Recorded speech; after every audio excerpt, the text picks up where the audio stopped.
Bonjour à tous. Alors, aujourd'hui, je fais une vidéo sur les plantes anesthésiques. Enfin, sur la plante anesthésique, parce que j'en ai qu'une.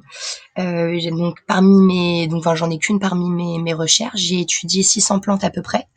Et voilà, j'en ai seulement qu'une, mais je pense qu'il y en a vraiment beaucoup d'autres. Donc, je vous laisse après le soin de regarder par vous-même sur des encyclopédies, ou autres.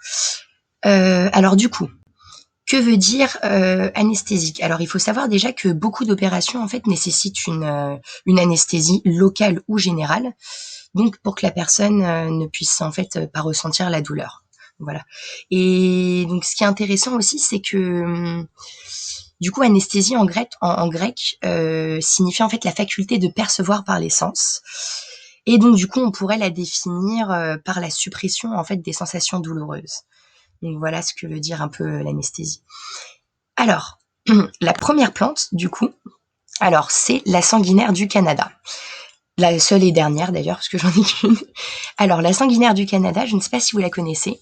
Alors, elle est originaire du nord-est de l'Amérique du Nord et elle pousse généralement dans les forêts très profondes, donc des forêts assez anciennes aussi. Du coup, on va récolter en fait son rhizome en été ou en automne. Voilà. Et les parties utilisées, du coup, sont seulement le rhizome.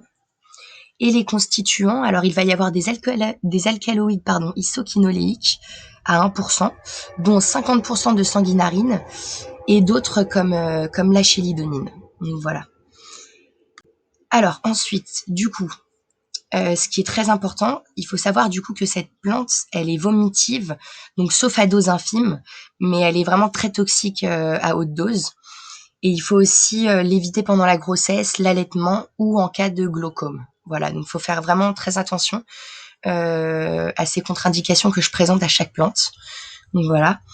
Et du coup, pour la petite histoire de la plante, les Amérindiens en fait, ils employaient la sanguinaire contre la fièvre, les rhumatismes et aussi contre, comme vomitif, pardon. Et elle était aussi très utilisée dans les rites dans les rites de divination. Voilà. Et du coup, en fait, alors l'extrait liquide en fait du rhizome, qui est de couleur rouge, était employé comme cosmétique. Donc voilà, donc pour en faire des rouges à lèvres ou autres, ou des fards à paupières rouges. Enfin, c'était plutôt des rouges à lèvres à cette époque-là.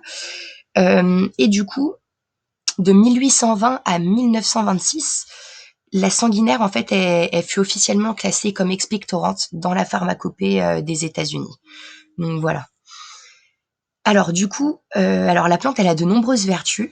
Donc, comme vous pouvez voir, alors elle est expectorante, elle soigne les bronchites chroniques, elle est aussi antispasmodique, elle soigne aussi l'asthme, la coqueluche et les infections fongiques de la peau. Donc voilà. Et il faut savoir aussi que du coup, c'est le rhizome en fait de la plante qui contient des propriétés d'anesthésie locale. Donc voilà. Bon bah voilà, c'était assez court, hein, je n'avais qu'une plante. Mais voilà, en tout cas, si vous avez certaines questions, n'hésitez pas dans les commentaires, des précisions sur certaines choses ou quoi. Et voilà, si vous avez vraiment besoin d'une plante aux propriétés d'anesthésie plutôt générale ou d'autres locales, voilà, je vous conseille de faire des petites recherches. Il y en a énormément. Après, faites vraiment attention sur Internet parce qu'il y a beaucoup d'informations qui sont contradictoires. Donc voilà, moi j'ai le Larousse des plantes médicinales, ça a été fait, voilà, c'est quelque chose de très documenté. Je me fie beaucoup à ce livre, c'est vraiment la Bible pour moi.